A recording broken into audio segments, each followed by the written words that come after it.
Mama, Papa, buhay pa ako. Umalingaw-ngaw ang sigaw sa tahimik na sementeryo. Hinihiwa ang katahimikan na parang kidlat sa isang payapang araw. Nabitiwan ni Elena ang puting rosas sa gulat. Nanginig ang mga tuhod ni Rodrigo.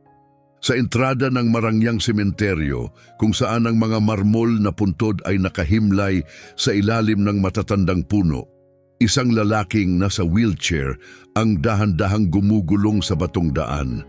Malubha ang mga peklat sa kanyang mukha, magulo ang balbas, punit at marumi ang kanyang damit, pero ang kanyang mga mata, ang malalim na kayumangging mga mata, makikilala iyon ni Elena kahit saan. Hindi ito posible. Bulong niya, mahigpit na hinawakan ang braso ng asawa. Isa lang siyang baliw! Sagot ni Rodrigo, tumayo sa harap niya para protektahan siya. Security, ngayon din! Pero patuloy ang lalaki sa paglapit, kumakaluskos ang gulong ng wheelchair sa graba. Papa, ako ito, si Domingo, ang anak mo. Parang umikot ang mundo ni Elena. 5 taon, tuwing linggo sa loob ng 5 mahabang taon, binibisita niya ang puntod. 5 taon ng pagluluksa, 5 taon ng therapy, ng pagsubok magpatuloy, 5 taon ng pagkumbinsi sa sarili na patay na ang anak niya, nasunog ng hindi na makilala sa kakilakilabot na aksidente. At ngayon, ang sirang lalaking ito sa wheelchair ay sumisigaw na siya si Domingo. Ito pa lamang ang simula ng kwentong yayanig sa pinakaloob mo. I-comment ang iyong lungsod at ang oras kung kailan ka nanonood. Huwag kalimutang mag-like, mag-subscribe at i-on ang notifications para hindi mo ma-miss ang susunod na kabanata. Tumakbo papalapit ang guwardiya ng sementeryo. Matangkad siya, nakamalinis na uniforme, sanay sa paghawak ng sensitibong insidente. Pagkatapos ng lahat, ito ang pinaka-prestihiyosong libingan sa São Paulo kung saan nakahimlay ang mga elitista, politiko at celebrity. Pakiatras po, sir, ma'am, sabi ng gwardya, pumagitna sa mag-asawa at sa estrangherong nasa wheelchair. Tatawag ako ng pulis. Huwag! Biglang sigaw ni Helena, ikinagulat pati ng sarili niya. Sandali lang pakiusap. Lumapit siya, hindi pinansin ang mga pabulong na babala ng asawa. Helena, nawawala ka na ba sa isip? Singhal ni Rodrigo, hinawakan ng braso niya. Malinaw na may problema ang lalaking ito. Umalis na tayo. Pero hindi makalingon si Helena. May kung anong humihila sa kanyang kaluluwa, ginagawang imposibleng basta na lang tumalikod. Paano mo alam ang pangalan ng anak ko? Tanong niya, nanginginig ang boses. Huminto ang lalaki ilang hakbang mula sa kanya. Mas nakakatakot ang kanyang mga sugat kapag malapitan. Parang muling binuo ang kalahati ng mukha niya. Baluktot ang ilong. Halos wala na ang isang tainga. Mama! Paus niyang sabi. Malalim at pilit ang boses. Alam kong parang baliw ito. Ako rin magdududa. Pero ako si Leopoldo Reyes.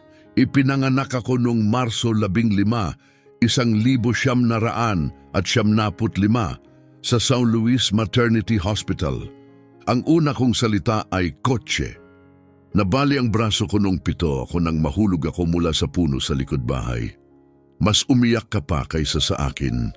Napahawak si Helena sa bibig niya, namutla si Rodrigo. Public info lang yan, sabi ni Rodrigo, pero halatang hindi siya sigurado. Noong 15 kaarawan, patuloy ng lalaki, binigyan mo ako ng kwintas na tungsten. Ikaw ang nagpagawa. Sa loob nito nakaukit, Forever my little hero. Sinabi mo na ang tungsten ay isa sa pinakamatibay na metal sa mundo. Katulad ng ating ugnayan, napahigbi si Helena, nanghina ang kanyang tuhod at sinalo siya ni Rodrigo. Walang nakakaalam niyan, bulong niya. Wala yan sa kahit anong ulat, walang maaaring makaalam.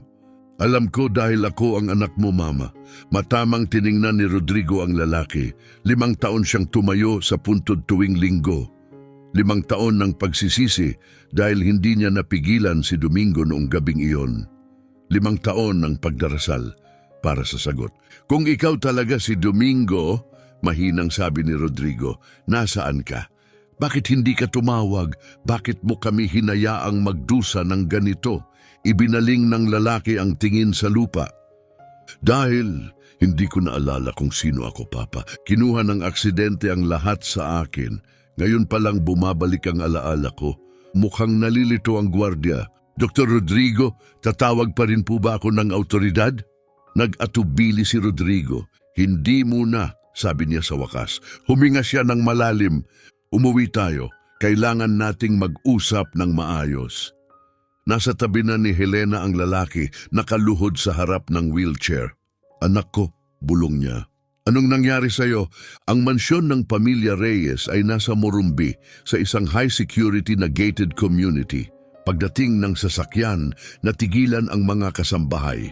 Nakita nila si Mrs. Helena na tinutulungan ang isang gusgusing lalaki sa wheelchair palabas ng kotse. Mrs. Helena, tanong ni Rosa, ang kasambahay nilang 30 taon na. Ano po ang nangyayari? Rosa, sabi ni Helena maingat na sinusuportahan ng lalaki, ihanda mo ang kwarto ni Domingo. Namutla si Rosa. Ang kwarto ni Domingo, pero Madam, pakiusap, gawin mo na lang. Tiningnan ni Rosa ang lalaki, marumi, gusgusin, amoy lansangan. Pero nang tumingin siya sa mga mata nito, Diyos ko, bulong niya. Panginoon sa langit. Hi Rosa, sabi ng lalaki, gumagawa ka pa rin ba ng carrot cake na may chocolate frosting? Napahagulgol si Rosa. Domingo, mahal kong bata, ikaw ba talaga? Ako ito, Rosa, bumalik na ako. Niyakap niya ang lalaki, hindi alintana ang dumi o amoy. Gaya ng dati noong bata pa ito. Salamat Diyos, salamat. Nakatayo si Rodrigo sa gilid, halo-halo ang emosyon. May bahagi sa kanyang umaasa, may bahagi ring nagdududa. Sa negosyo, natutunan niyang maging maingat, maraming scammer, at gagawin ng tao ang lahat para sa pera. Pero may isa pang bahagi, gustong maniwala, desperado. Gusto niyang maniwala na ang sirang lalaking ito ay ang anak niya. Ang batang tinuruan niyang magbisikleta. Ang unang dinala niya sa soccer match. Magpapa-DNA test tayo, mariing sabi ni Rodrigo. Ngayon din, tumango ang lalaki. Siyempre, Papa. Naiintindihan ko, habang hinihintay ang resulta, nagsimulang ikwento ni Domingo kung siya nga iyon ang naaalala niya.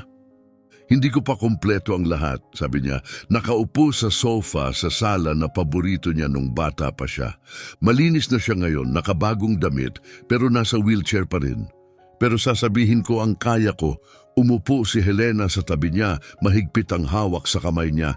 Hindi niya ito binitiwan mula pa sa sementeryo. Noong gabing iyon, nagpunta kami sa club. 8 kami sa kotse. Ako, si Carlito, Alvaro, Mariana, Fernanda, Ignacio, Maricel at Alfredo. Si Alfredo ang may-ari ng kotse. Isang itim na Land Rover na regalo ng tatay niya noong 18 niyang kaarawan. Naalala ni Rodrigo, si Alfredo Figueiredo, isa pang mayamang bata. Kilalang kilala ang kotse na iyon. Sa club, nakasalubong namin si Felipe, kaibigan ni Carlito. Humingi siya ng sakay pauwi. Hinaplos ni Domingo ang mga peklat sa mukha. Lasing kaming lahat. Sobra. Hindi sana ako sumakay sa kotse na yon.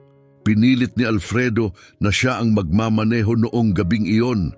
Sinumpa niyang ayos lang siya.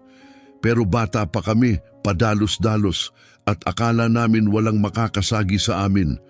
Mahigpit na hinawakan ni Helena ang kamay ng anak niya na parang ayaw na niya itong pakawalan kailanman. Sa isang punto noong gabing yon, nahulog ko ang kwintas na ibinigay mo sa akin, Mama. Masyado akong lasing para mapansin. Pinulot yon ni Felipe mula sa sahig at sinabi niyang iingatan niya muna para sa akin. Nanlamig ang gulugod ni Rodrigo. Ang kwintas na nahanap nila sa katawan, bulong niya. Eksakto, ang ginamit ninyo para makilala ako ay wala sa katawan ko. Nasa katawan iyon ni Felipe. Muling bumagsak sa pagiyak si Helena, dumadaloy ang luha sa kanyang mukha. Diyos ko, Rodrigo, maling tao ang nailibing natin. Nagpatuloy si Domingo sa kwento.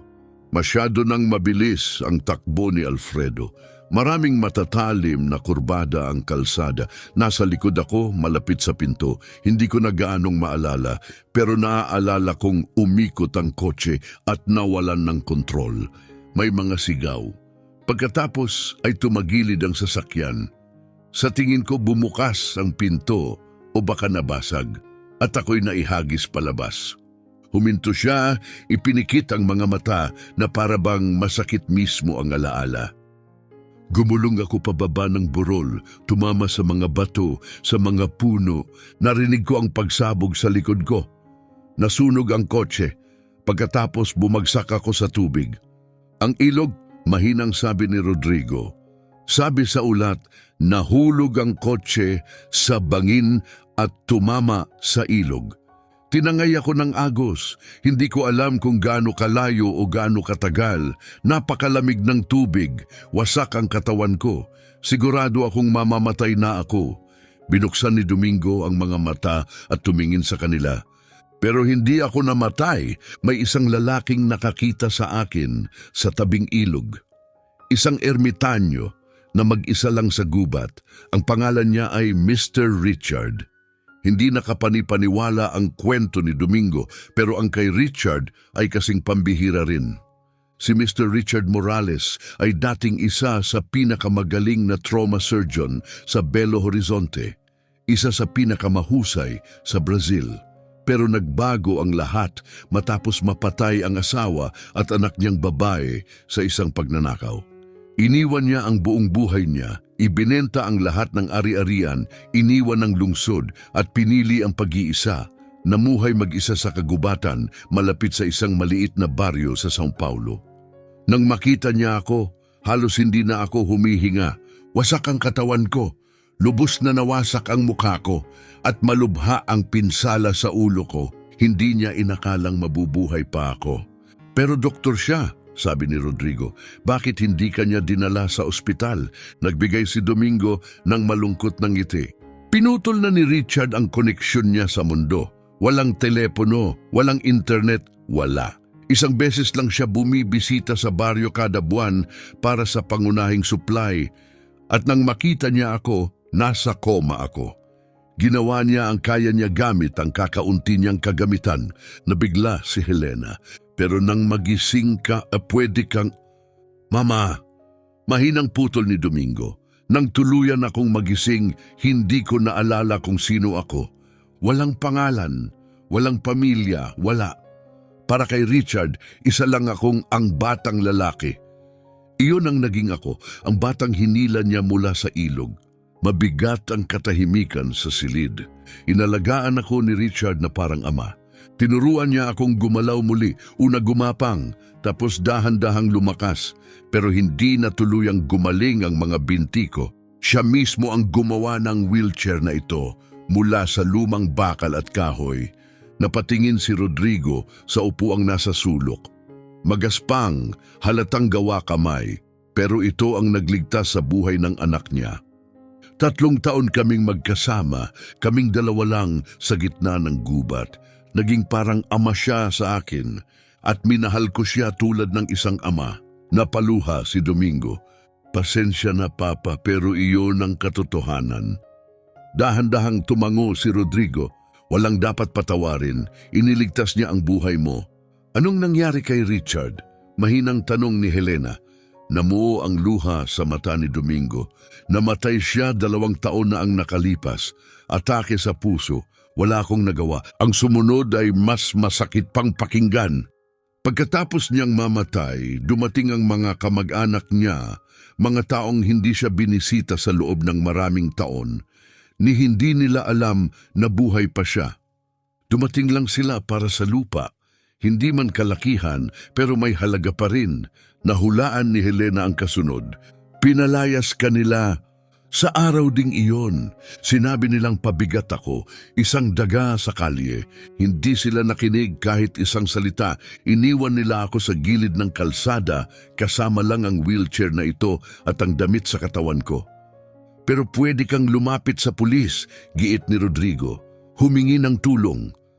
Papa, hindi ko nga alam ang sarili kong pangalan.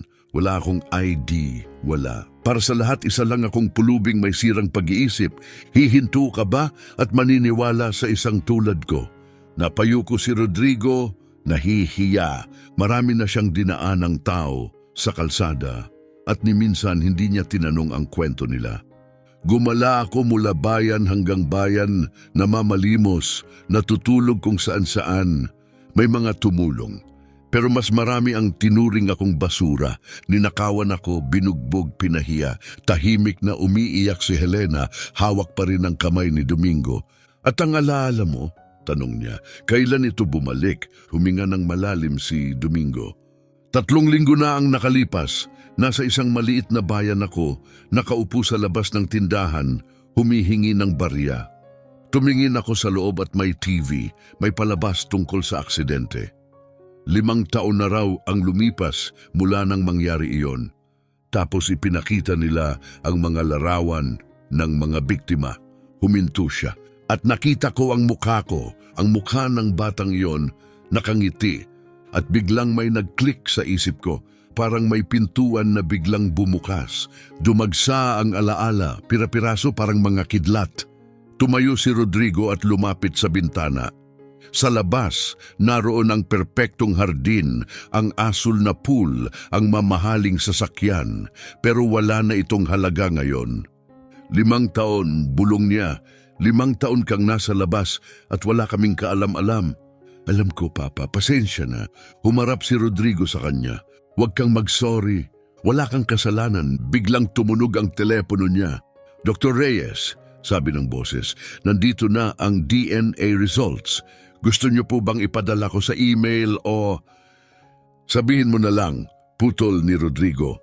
Ang resulta ay nagpapakita ng 79.79% genetic match. Ang lalaki ay ang inyong biolohikal na anak. Dahan-dahang ibinaba ni Rodrigo ang telepono. Tumingin siya kay Helena. Tumingin siya sa sirang lalaking nakaupo sa harap niya. At sa unang pagkakataon sa loob ng 5 taon, si Rodrigo Reyes, isang lalaking kilala sa tibay at pagpipigil, ay lumuhod at humagulgol. Anak ko, bulong niya, mahigpit na niyakap si Domingo. Nasa bahay ka na. Ang mga poster ng mga rock band ay nakadikit pa rin sa mga dingding. Nakaayos pa rin ng maayos ang mga tropeyo sa paglangoy sa estante. Ang mga litrato kasama ang mga kaibigan ay nakapaskil pa rin sa corkboard. Ang kwartong ito ay naging isang dambana, isang lugar na maingat at mapagmahal na iningatan para sa isang anak na pinaniniwala ang wala na magpakailanman. Nagising si Domingo, litong-lito at antok na antok. Sa loob ng ilang segundo, wala siyang ideya kung nasaan siya. Sa nakalipas na 2 taon, ang mga umaga niya ay nagsisimula sa bangketa, sa ilalim ng tulay, sa mga pampublikong bangko. Ang magising sa isang tunay na kama, sa ilalim ng malinis na kumot, napapalibutan ng banayad na amoy ng fabric softener, ay parang hindi totoo, parang panaginip na ayaw niyang magising. Pagkatapos, tumingala siya sa kisame at nakita niya ang mga bituing kumikislap sa dilim. Si Helena ang naglagay ng mga iyon noong 8 taong gulang pa lang siya, noong natatakot pa siya sa dilim. Ako'y nasa bahay, bulong niya sa sarili. Talagang nasa bahay na ako. Kumiriring ang pinto. Pumasok si Rosa, dala ang tray ng almusal. Namamaga at mapula ang mga mata niya sa kakaiyak. Magandang umaga, Domingo boy, mahinahon niyang sabi habang inilalapag ang tray sa tabi ng kama. Nagdala ako ng almusal, pound de queso, gaya ng paborito mo noon. Dahan-dahang umupo si Domingo, hirap na hirap. Hindi gumagana ng maayos ang mga binti niya, lalo na pagkatapos ng tulog. Rosa, hindi mo na kailangang mag-abala. Siyempre kailangan kitang alagaan. Kailangan mong kumain. Kailangan kong ibalik ang laman sa mga buto mong yan. Huminto siya, lumambot ang ekspresyon. Ang payat mo, anong nangyari sa'yo? Buhay, Rosa! Buhay ang gumawa nito sa akin. Samantala, gising na si Rodrigo, naglalakad pabalik-balik, nakadikit ang telepono sa tainga. Hindi siya nakatulog kahit sandali. Buong gabi siyang tumatawag, ginagamit ang lahat ng koneksyon at yaman na mayroon siya. Oo, kailangan ko ang pinakamagaling na family attorney sa Sao Paulo. Legal na idineklarang patay ang anak ko, 5 taon na ang nakalipas pero buhay siya. Oo, alam kong komplikado, kaya nga kita kinukuha. Pumasok si Helena, nakasuot pa rin ng pantulog. Gising ka buong gabi, hindi ba? Hindi ako makapagpahinga. Marami pang kailangang gawin. Legal na hindi na umiiral si Domingo. Kailangan nating bawiin ang death certificate, ibalik ang kanyang pagkakakilanlan, ayusin muli ang buong legal na buhay niya. Umupo siya sa tabi niya. Pwede munang maghintay iyon. Sa ngayon, kailangan ni Domingo ng pahinga, ng gamutan. Kailangan muna niyang gumaling.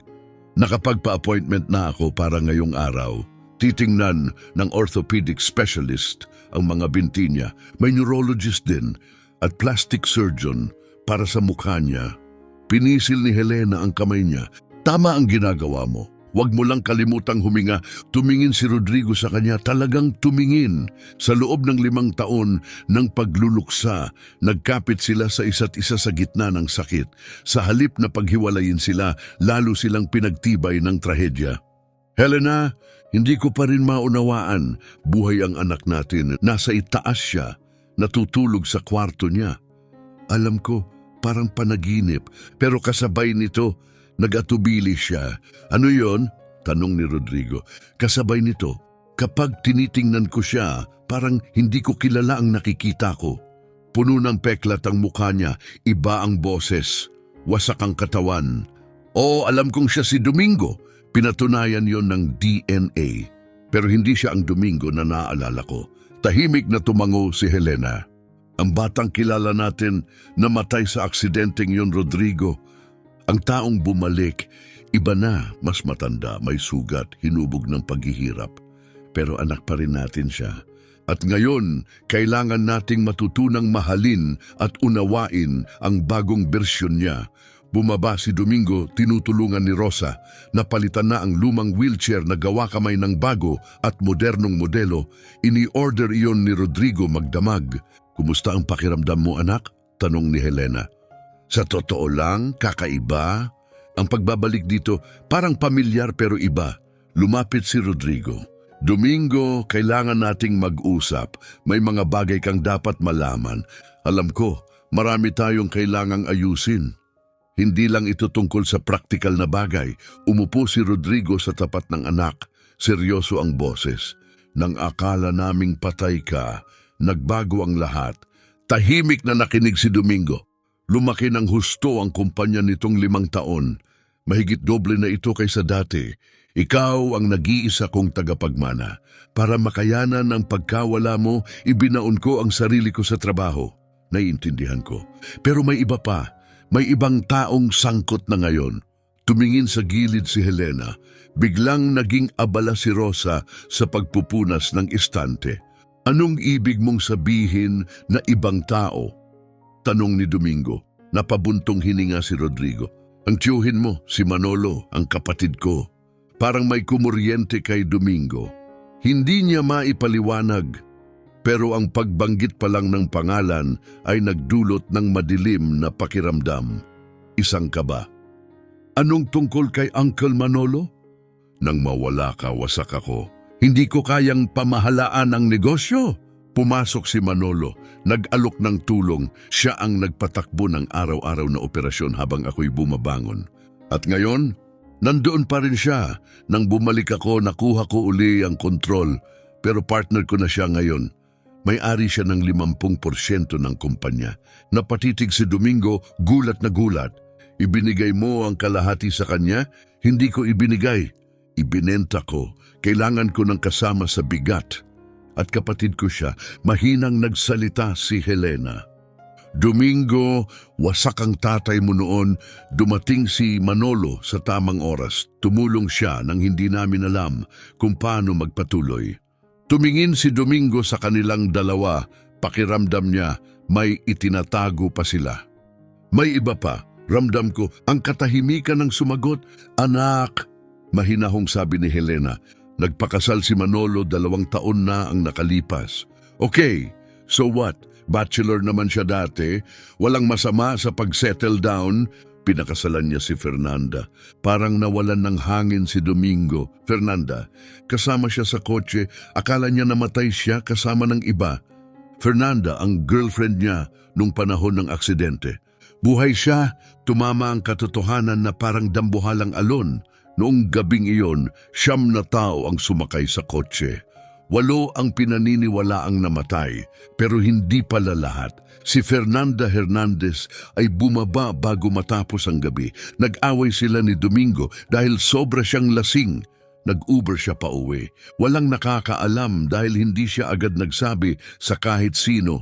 Nang tanungin lang siya ng pulis makalipas ang ilang araw, saka niya sinabi ang totoo. Buhay siya sa buong panahong ito at pinakasalan niya ang tiyuhin ko. Maingat na nagsalita si Helena. 5 taon na, Domingo, na nagpatuloy ang buhay ng mga tao. Nag-move on, mamabuhay pa ako. Habang ang lahat dito ay nagpapatuloy, ako ay tinatangay ng ilog, nawawala ang alaala, nabubuhay sa tira-tirang pagkain. Namamalimos ako sa kalsada. Hindi namin alam, Domingo, pero alam niya. Akala ni Fernanda patay na ako. At ano ang ginawa niya? Pinili niyang pakasalan ng tiyuhin ko. Parang iyon ang pinakalohikal na susunod na hakbang. Pumagitna si Rodrigo, sinusubukang pakalmahin ang tumataas na tensyon. Domingo, pakiusap. Alam kong mabigat ito. Mabigat? Papa, ang ex-girlfriend ko ngayon ay tiyahin ko. Paano mo inaasahang iproseso ko yon ng kalmado? Biglang pinihit ni Domingo ang wheelchair at lumabas ng silid. Mabilis siyang sinundan ni Rosa nang walang sinasabi. Ipinabaon ni Helena ang mukha sa kanyang mga kamay. Sana sinabi natin sa kanya sa ibang paraan. Wala nang mas magandang paraan, Helena. Kahit paano natin sabihin, masasaktan siya. Kahit ano, kakilakilabot pa rin. Binasa ni Manolo Reyes ang mensahe sa telepono niya sa 2 pagkakataon na parang mababago ng paulit-ulit ang katotohanan. Buhay si Domingo. Kinumpirma ng DNA. Bumalik siya. 4 na taon na mas bata kaysa sa kapatid niyang si Rodrigo. Halos buong buhay ni Manolo ay nasa anino siya nito. Si Rodrigo ang golden child, matagumpay, iginagalang, hinahangaan. Habang si Rodrigo ay nagtayo ng isang umuunlad na imperyo, si Manolo naman ay palpak. Nabigong negosyo, nabigong relasyon, hanggang 5 taon na ang nakalipas. Ang kamatayan ni Domingo ay winasak ang pamilya. Pero para kay Manolo, tahimik nitong binuksan ang isang pinto. Habang si Rodrigo ay paralisado sa lungkot, si Manolo ang pumalit at pinatakbo ang kumpanya. At sa unang pagkakataon, napatunayan niya ang sarili niya. Nakatanggap siya ng papuri, nakabuo ng sariling reputasyon at nakuha niya si Fernanda Hernandez, girlfriend ni Domingo noon. Mahina, nagluluksa, nawawala, nag-alok si Manolo ng balikat at dahan-dahan nag-alok siya ng higit pa. Ngayon, siya na ang asawa niya at kalahati ng $1 bilyong na negosyo ay pag-aari niya. Ito ang lahat ng pinangarap niya. At ngayon si Domingo, ang pamangkin niyang akalay patay, ay bumalik para kunin ang lahat. Mahal, pumasok si Fernanda sa silid. Sa edad na 28, mas maganda siya kaysa dati. Ang yaman ni Manolo ang nagbigay sa kanya ng pinakamahusay na buhay, designer na damit, beauty treatments, luho. Nakita mo ba ang mensahe ni Rodrigo? Tanong ni Manolo. Oo, umupo siya sa tapat niya, kalmado, pero ang mga mata niya ay puno ng kaba. Hindi ito maaaring totoo. Nakita ko ang kabaong, nandoon ako sa libing. Maling katawan ang nakilala nila. Kay Felipe iyon, nalito sila dahil sa kuwintas. Apparently, nahulog iyon ni Domingo at pinulot ni Felipe. Namutla si Fernanda. So buong panahong ito, buhay siya? Yun ang sinasabi nila. May amnesia siya. Nabuhay sa gubat kasama ang isang recluse na uwi sa pagiging homeless. Tumayo si Fernanda at lumapit sa bintana, tumingin sa malawak na tanawin ng Sao Paulo. Isang lungsod na nasakop niya, isang buhay na binuo niya. Ano ang ibig sabihin nito para sa atin, Manolo? Tumayo si Manolo at lumapit sa kanya. Hindi ko pa alam, pero alam ko ito. Hindi ko hahayaang sirain ng kahit sino ang itinayo natin. Hindi agad sumagot si Fernanda. Boyfriend ko siya noon, Manolo. Ako, minahal ko siya. Minahal, nakaraan na iyon. Ngayon ako ang mahal mo. Humarap si Fernanda sa kanya. Siyempre mahal kita, pero may kung anong tingin sa mga mata niya ang nagpa-uneasy kay Manolo. Noong hapon ding iyon, dumaan si Domingo sa serye ng medical assessments. Sinuri ng orthopedic specialist ang kanyang mga binti na kasimangot. Hindi kailanman naayos ng maayos ang mga bali, mali ang pagkakahilom. Maling anggulo ang pagkakaset ng buto at may malinaw na nerve damage. Makakalakad pa ba siya? Tanong ni Helena, pinipigil ang luha. Sa operasyon at matinding therapy, maaring bumalik ang ilang function, pero hindi ako magbibigay ng maling pag-asa. Ang makalakad ng normal muli, napakaliit ng posibilidad. Walang sinabi si Domingo, hindi na siya nababahala sa wheelchair. Ang tunay na sakit ay wala sa kanyang mga binti, nasa lahat ng iba pa. Sumunod ang neurologist na nagbigay ng kaunting pag-asa. Maganda ang progreso ng cognitive function niya. Malubha ang brain injury, pero kahanga-hanga ang recovery niya. Paano ang alaala niya? Tanong ni Rodrigo. Babalik ba lahat? Posible. Maaring tumagal ilang linggo, baka buwan. May mga alaala na biglang babalik. Ang iba'y pira-piraso. Pero oo, malaki ang tsansang maibalik niya ang karamihan. Napansin ni Domingo ang kakaiba sa mukha ng ama niya. Parang pag-aalala. Bakit matatakot ang ama niya sa pagbabalik ng kanyang alaala? Ang huling pagsusuri ay sa plastic surgeon. Malalaki ang peklat sa mukha niya, halo ng paso, sugat at blunt trauma. Marami kaming magagawa cosmetically pero hindi namin lubos na maibabalik ang dati niyang itsura. Nagulat silang lahat sa sagot ni Domingo. Ayokong ibalik ang dati kong mukha. Napatingin ang lahat sa kanya.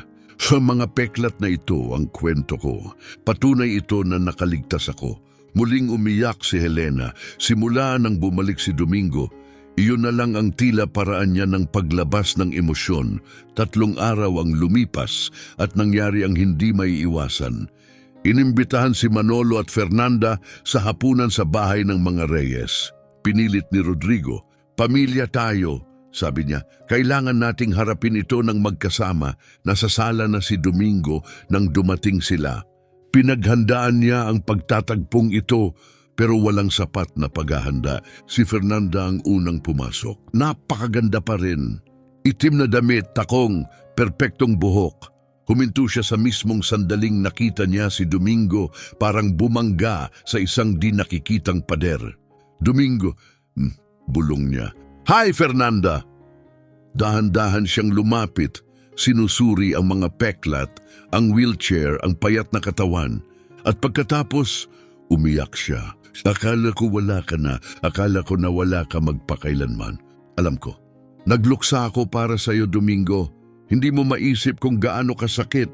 Tinitigan siya ni Domingo, ang babaeng minsang minahal niya ng buong puso. Ngayon, asawa na ng lalaking minsang pinagkatiwalaan niya. Mukhang mabilis kang nakarecover. Tumama ang mga salita na parang sampal. Domingo, ako. Ayos lang, Fernanda. 5 taon na nagpapatuloy ang mga tao. Iyan ang lagi nilang sinasabi sa akin, di ba? Sa sandaling yon, pumasok si Manolo sa silid. Pamangkin! Sigaw niya, nakabukas ang mga braso. Isang himala na bumalik ka. Hindi gumalaw si Domingo. Uncle Manolo. Lumapit si Manolo at binigyan si Domingo ng isang awkward na yakap. Ibinalot ang mga braso sa kanya habang si Domingo ay nanatiling nakaupo sa wheelchair. Isang himala, mahinang sabi ni Manolo. Isang tunay na himala. Tumingin si Domingo sa mga mata ng tiyuhin niya at pagkatapos bigla itong nangyari. Isang alaala matalim at hindi inaasahan ang sumabog sa isip niya na parang kidlat. Ito ang gabi ng aksidente, ilang oras bago ang banggaan. Nasa banyo si Domingo ng club nang pumasok si Manolo. Nagulat siya, ayaw ni Manolo sa may ingay na lugar at party. Uncle, anong ginagawa mo rito? Ngumiti si Manolo pero hindi iyon mainit ng ngiti. May mali, pilit malamig sa gilid. Nandito lang para magsaya ng kaunti, pamangkin. May problema ba? Wala naman, hindi ko lang inaasahang makita ka. Lumapit si Manolo. Domingo, kailangan ko ng pabor. Anong klaseng pabor? May kontrata ang tatay mo sa opisina niya. Mahalaga, kailangan ko iyon. Nakunot ang noo ni Domingo, di hingin mo sa kanya. Humingi na ako, ayaw niyang ibigay. Pero may access ka. Maaari mo itong kunin para sa akin. Umiling si Domingo. Hindi ako magnanakaw ng kahit ano mula sa tatay ko na walang ngiti ni Manolo. Hindi ito pagnanakaw, Domingo. Kopya lang ang kailangan ko. Negosyo ito. Hindi ko gagawin. Biglang hinawakan ni Manolo ang braso niya. Makinig ka sa akin, bata. Gagawin mo ang eksaktong sinasabi ko. Hinila ni Domingo ang braso niya palayo. Hindi. At sasabihin ko sa tatay ko ang hinihingi mo. Dumilim ang mga mata ni Manolo. Pagsisisihan mo ito, Domingo. Pangako, pagsisisihan mo. Kasing bilis ng pagdating, naglaho rin ang alaala. Kumurap si Domingo, bumalik sa kasalukuyan. Nakatayo pa rin si Manolo sa harap niya, nakasuot ng parehong pikeng ngiti. Domingo, ayos ka lang ba? Tanong ni Helena. Ayos lang ako, sagot niya, nakatitig pa rin kay Manolo. May naalala lang ako. Isa na namang piraso ng alaala ko ang bumabalik. Pinanatili ni Manolo ang ngiti pero may kumislap sa likod ng kanyang mga mata. May nagbago, isang bitak sa maskara. Natutuwa akong bumabalik ang alaala mo, sabi ni Manolo, pilit ang boses. Nakakapanatag yun. Oo, nakakapagpanatag. Marami akong naalalang kawili-wiling bagay. Ang hapunan noong gabing iyon ay hindi matiis. Bawat usapan ay pilit. Humahaba ang katahimikan ng sobra. Mabigat ang hangin sa tensyon. Halos hindi makatingin si Fernanda kay Domingo. Si Manolo naman, hindi mapigilang pagmasdan siya. Nang matapos ang gabi at umalis ang mga bisita, bumalik si Domingo sa kanyang kwarto. Pero hindi siya natulog. Nakahiga siyang gising, nakatitig sa kisame na may kumikislap na plastik na mga bituin. Isang piraso ng pagkabata na nanatiling nagyelo sa panahon. At unti-unting nagsimulang magtagpo ang mga piraso sa isip niya. Nasa club ang tiyuhin niya, pinilit siyang magnakaw mula sa ama niya, tinakot siya. At ilang oras lang matapos iyon, muntik na siyang mamatay sa car crash. Nagkataon lang ba ang lahat? Hindi na naniniwala si Domingo sa mga pagkakataon.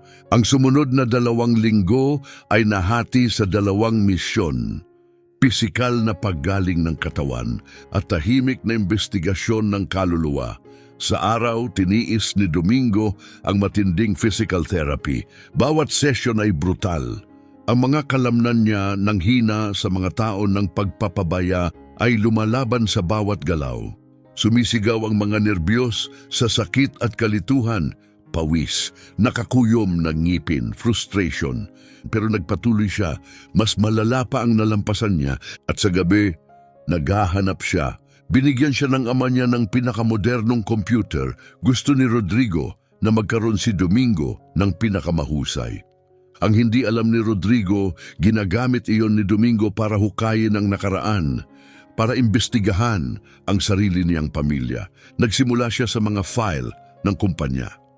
Reyes Empreendimentos, isang higanteng construction company, may operasyon sa buong Brazil. Bago ang aksidente, si Rodrigo ang nag-iisang may-ari. Ang halaga ng kumpanya, humigit kumulang 800 milyong reais. Pero pagkatapos ng trahedya, binili ni Manolo ang kalahati. 50% para sa 200 milyon. Paulit-ulit na kinuwenta yon ni Domingo, hindi tugma.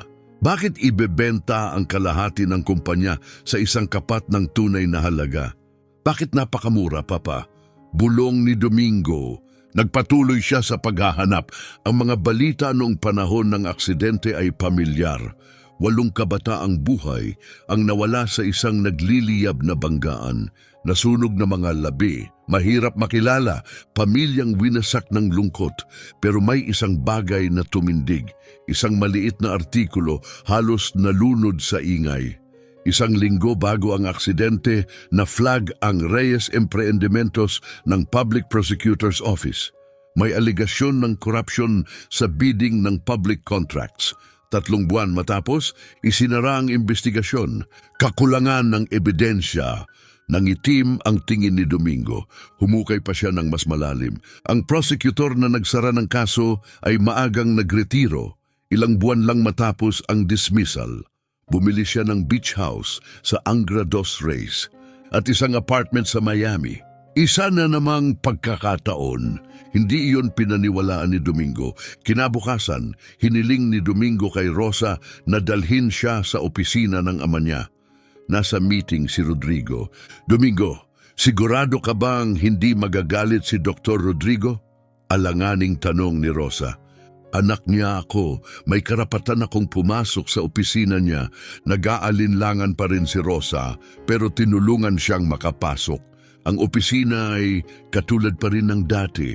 Mga framed awards sa dingding, mga litrato ng pamilya sa mga estante, isang mabigat na mesa na minana pa mula sa lolo niya. At sa sulok, isang steel file cabinet.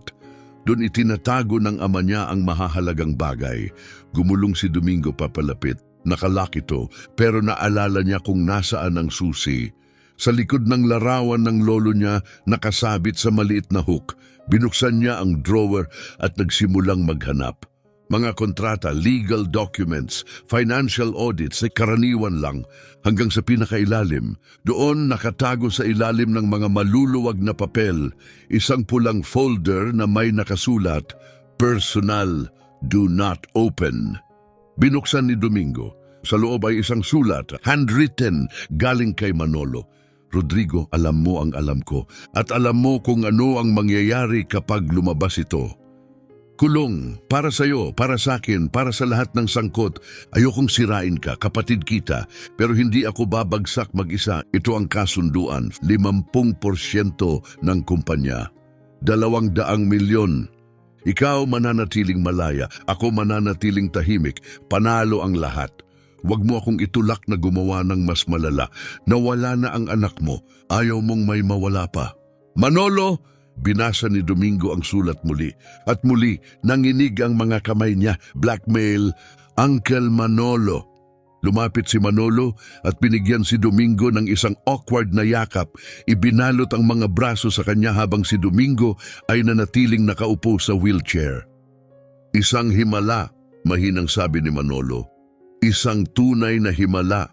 Tumingin si Domingo sa mga mata ng tiyuhin niya at pagkatapos, bigla itong nangyari.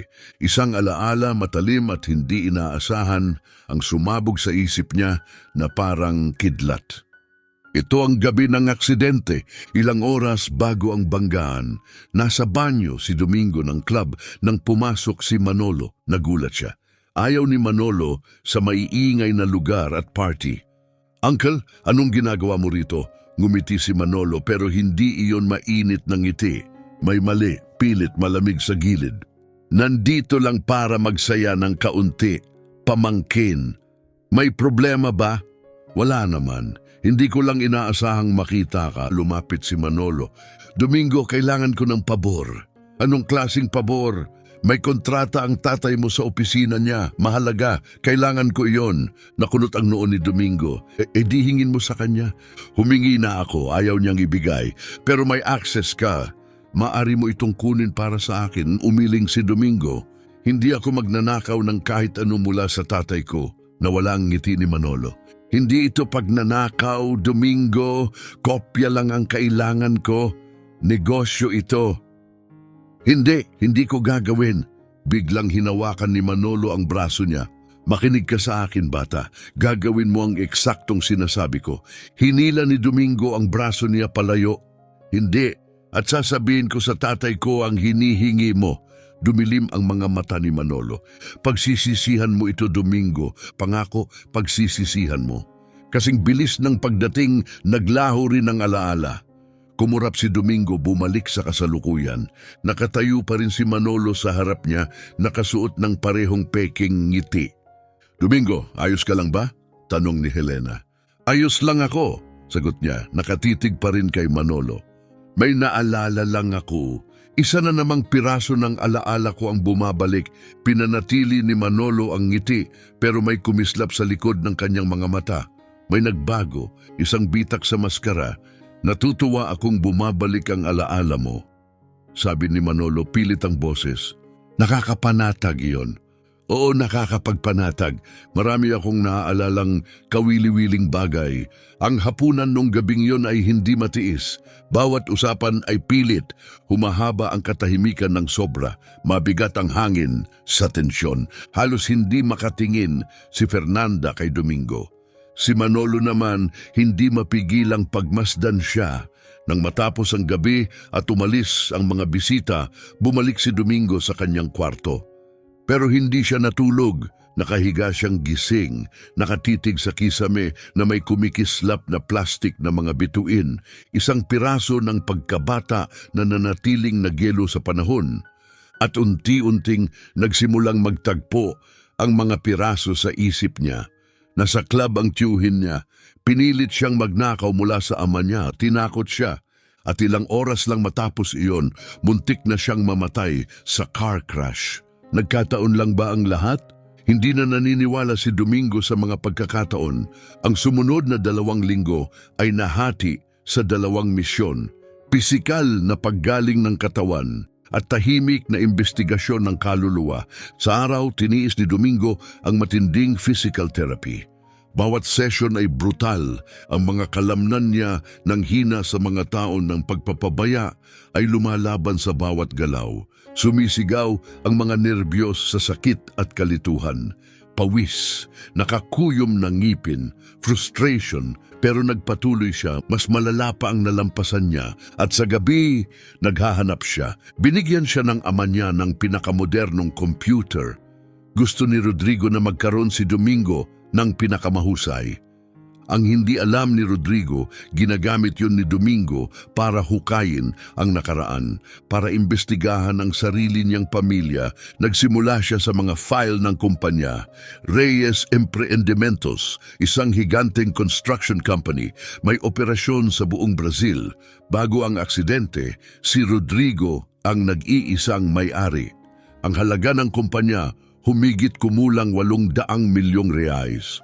Pero pagkatapos ng trahedya, binili ni Manolo ang kalahati, 50% para sa 200 milyon.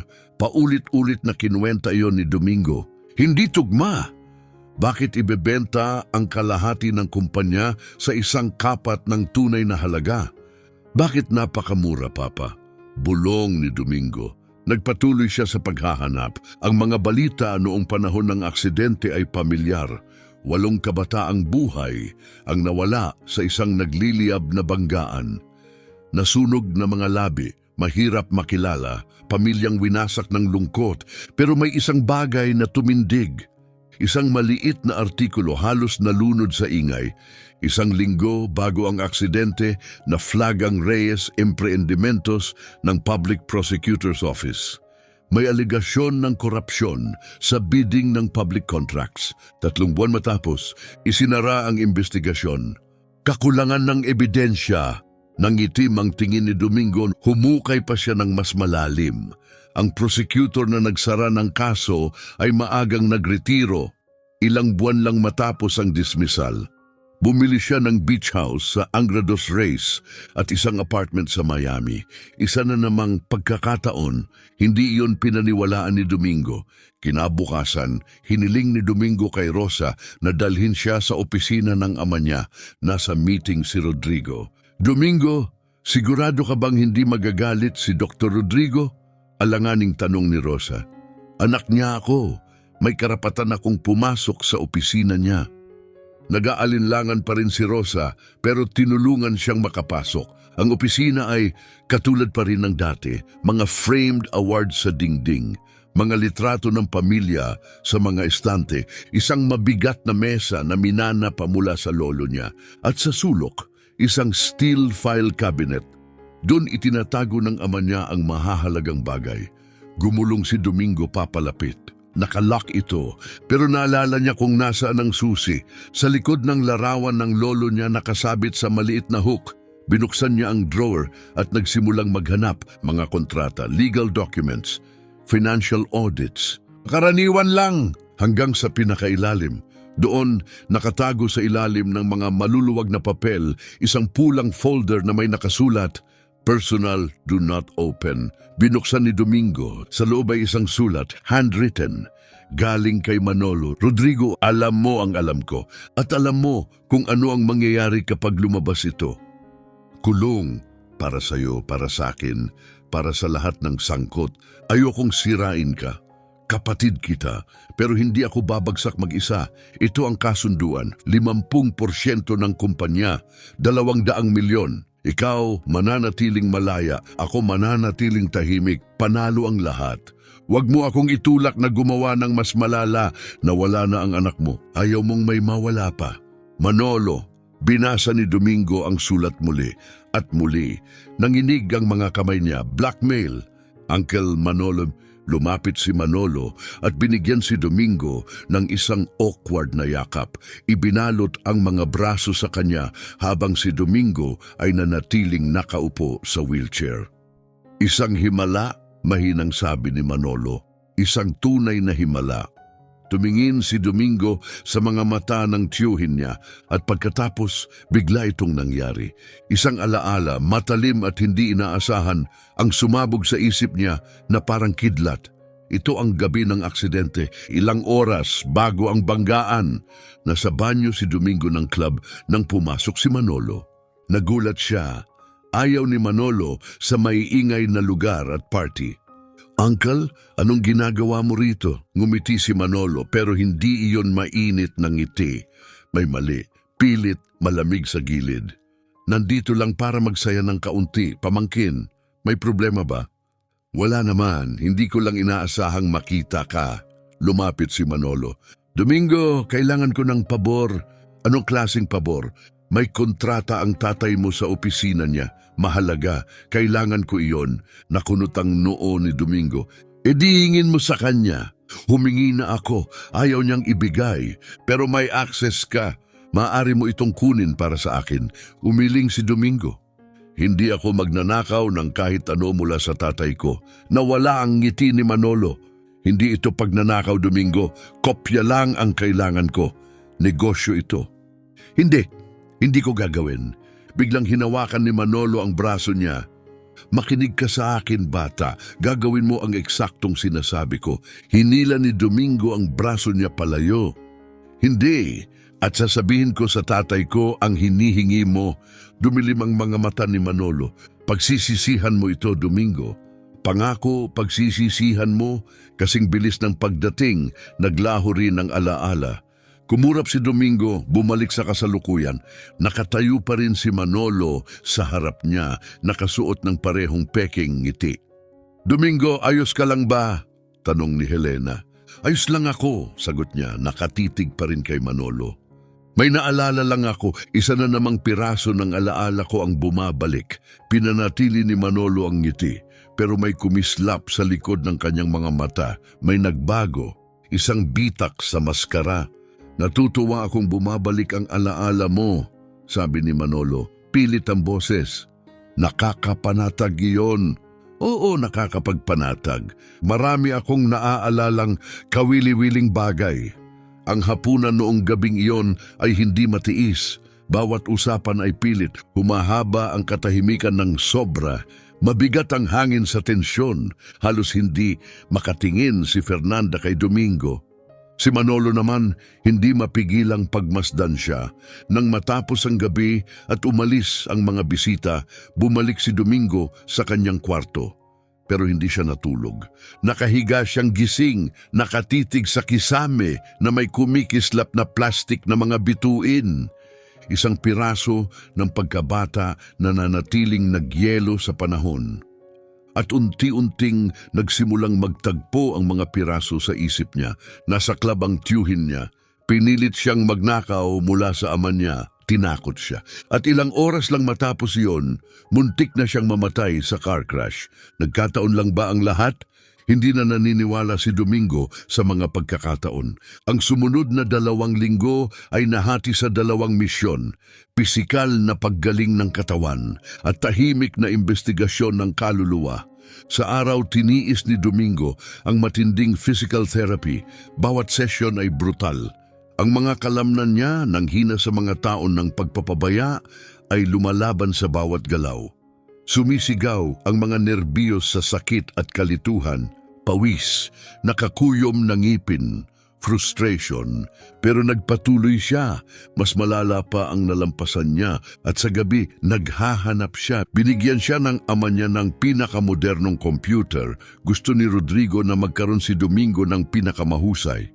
Ang hindi alam ni Rodrigo, ginagamit iyon ni Domingo para hukayin ang nakaraan.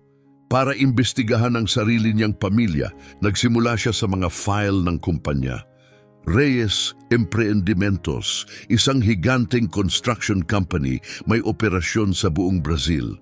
Bago ang aksidente, si Rodrigo ang nag-iisang may-ari. Ang halaga ng kumpanya, humigit kumulang 800 milyong reais. Pero pagkatapos ng trahedya, binili ni Manolo ang kalahati, 50% para sa 200 milyon. Paulit-ulit na kinuwenta iyon ni Domingo, hindi tugma. Bakit ibebenta ang kalahati ng kumpanya sa isang kapat ng tunay na halaga? Bakit napakamura, Papa? Bulong ni Domingo. Nagpatuloy siya sa paghahanap. Ang mga balita noong panahon ng aksidente ay pamilyar. 8 kabataang buhay ang nawala sa isang nagliliyab na banggaan, nasunog ng mga labi, mahirap makilala, pamilyang winasak ng lungkot, pero may isang bagay na tumindig, isang maliit na artikulo halos nalunod sa ingay. 1 linggo bago ang aksidente, na-flag ang Reyes Empreendimentos ng Public Prosecutor's Office. May aligasyon ng corruption sa bidding ng public contracts. 3 buwan matapos, isinara ang investigasyon. Kakulangan ng ebidensya. Nangitim ang tingin ni Domingo, humukay pa siya ng mas malalim. Ang prosecutor na nagsara ng kaso ay maagang nagretiro, ilang buwan lang matapos ang dismissal. Bumili siya ng beach house sa Angra dos Reis at isang apartment sa Miami. Isa na namang pagkakataon, hindi iyon pinaniwalaan ni Domingo. Kinabukasan, hiniling ni Domingo kay Rosa na dalhin siya sa opisina ng ama niya. Nasa meeting si Rodrigo. Domingo, sigurado ka bang hindi magagalit si Dr. Rodrigo? Alanganing tanong ni Rosa. Anak niya ako, may karapatan akong pumasok sa opisina niya. Nag-aalinlangan pa rin si Rosa, pero tinulungan siyang makapasok. Ang opisina ay katulad pa rin ng dati, mga framed awards sa dingding, mga litrato ng pamilya sa mga estante, isang mabigat na mesa na minana pa mula sa lolo niya, at sa sulok, isang steel file cabinet. Doon itinatago ng ama niya ang mahahalagang bagay. Gumulong si Domingo papalapit, nakalak ito, pero naalala niya kung nasaan ang susi. Sa likod ng larawan ng lolo niya, nakasabit sa maliit na hook. Binuksan niya ang drawer at nagsimulang maghanap, mga kontrata, legal documents, financial audits. Karaniwan lang hanggang sa pinakailalim. Doon nakatago sa ilalim ng mga maluluwag na papel, isang pulang folder na may nakasulat, Personal, do not open. Binuksan ni Domingo. Sa loob ay isang sulat, handwritten, galing kay Manolo. Rodrigo, alam mo ang alam ko. At alam mo kung ano ang mangyayari kapag lumabas ito. Kulong, para sa'yo, para sa akin, para sa lahat ng sangkot. Ayokong sirain ka, kapatid kita. Pero hindi ako babagsak mag-isa. Ito ang kasunduan. 50% ng kumpanya, 200 milyon. Ikaw mananatiling malaya, ako mananatiling tahimik, panalo ang lahat. Huwag mo akong itulak na gumawa ng mas malala na wala na ang anak mo. Ayaw mong may mawala pa. Manolo, binasa ni Domingo ang sulat muli at muli nanginig ang mga kamay niya. Blackmail! Sinabi niya sa akin na urgent daw, na may masamang mangyayari at kailangan kong malayo kapag nangyari iyon. Napatitig si Domingo, sa kanya hindi makapaniwala. At basta mo lang, sinunod siya nang hindi man lang tinanong kung bakit. Dumadaloy ang luha sa mukha ni Fernanda. Natakot ako, Domingo. Palagi akong natatakot kay Manolo. May something sa mga mata niya, malamig, malupit. At nung gabing iyon, hindi siya kumikilos tulad ng sarili niya. Kinakabahan siya, pabalik-balik, balisa. Hindi ko alam kung ano ang binabalak niya, pero natakot ako sa maaaring gawin niya kung tumanggi ako. Kaya umalis ka at hinayaan mo akong maiwan. Hindi ko alam, Domingo. Sumusumpa ako, hindi ko alam. Akala ko weird lang siya, kontrolado. Hindi ko kailanman naisip, hindi niya natapos ang pangungusap. Naramdaman ni Domingo ang pag-init ng galit, matindi at matalim. Pero sa ilalim ng galit, may isa pang tanong. Bakit mo sinasabi ito sa akin ngayon? Pinunasan ni Fernanda ang mukha niya. Dahil hindi ko na kayang dalhin ang lihim na ito. Tuwing titingnan ko si Manolo, naaalala ko ang gabing iyon. Simula nang bumalik ka, hindi na ako natutulog. At ano, gusto mong patawarin kita? Hindi! Alam kong hindi ko deserve ang kapatawaran. Tumingin siya sa mga mata niya. Gusto kitang tulungan pabagsakin siya. 3 araw nag-isip si Domingo. Maaaring panlilin lang ito. Maaaring ipinadala ni Manolo si Fernanda para manmanan siya, para malaman kung ano ang alam niya. Tutal, mag-asawa sila, iisa ang kama, iisa ang mga lihim. Pero may nakita si Domingo sa mga mata ni Fernanda. Isang bagay na pamilyar sa kanya. Takot. Ang parehong takot na nakita niya sa sarili niyang refleksyon noong pinakamadilim niyang araw sa kalsada. Sa ika-4 na araw, nagpadala si Domingo ng mensahe. Magkita tayo bukas, 3:00 ng hapon sa hardin, mag-isa ka lang. Dumating siya eksaktong oras. Naghintay si Domingo sa ilalim ng lumang puno. Ang puno kung saan nabali ang braso niya noong 7 taong gulang siya. Ang parehong punong gustong ipaputol ni Helena pagkatapos ng pagkahulog. Pero pinigilan siya ni Rodrigo. Hindi kasalanan ng puno, sabi niya noon. Padalos-dalos lang ang bata. Umupo ka, sabi ni Domingo, itinuro ang lumang batong bangko. Umupo si Fernanda. Pinag-isipan mo ba ang sinabi ko? Tanong niya. Oh, oo, at may mga tanong ako. Tanungin mo ako ng kahit ano. Bakit mo siya pinakasalan? Kung natatakot ka sa kanya, bakit mo itinuloy? Ibinaling ni Fernanda ang tingin sa lupa. Dahil wala akong pagpipilian. Lahat may pagpipilian, hindi palagi. Huminga siya ng malalim. 6 na buwan matapos ang aksidente, lumapit sa akin si Manolo. Sinabi niyang alam niyang maaga akong bumaba sa kotse. Sinabi niyang may ebidensya raw siya na may hinala ako na may masamang mangyayari. At hindi ko binalaan ng kahit sino. Ginawa mo ba? Hindi. Sinabi ko na sa'yo, hindi ko alam ang plano niya. Pero sinabi ni Manolo na walang maniniwala sa akin. Sabi niya, makikita ako ng pulis bilang kasabwat na maaari akong arestuhin, kasuhan. Sinabi niyang ang tanging paraan para maging ligtas ay manatili sa kanya. Ipinikit ni Domingo ang mga mata, naiintindihan niya. So, binablackmail ka rin niya? Oo, pinangako niyang poprotektahan niya ako kung magiging asawa niya ako. At naniwala ka? Natakot ako, Domingo. 23 lang ako, wala ka na, at biglang may nagsasabing maaari akong makulong habang buhay. Tinitigan siya ni Domingo, hinahanap ang katotohanan sa mukha niya.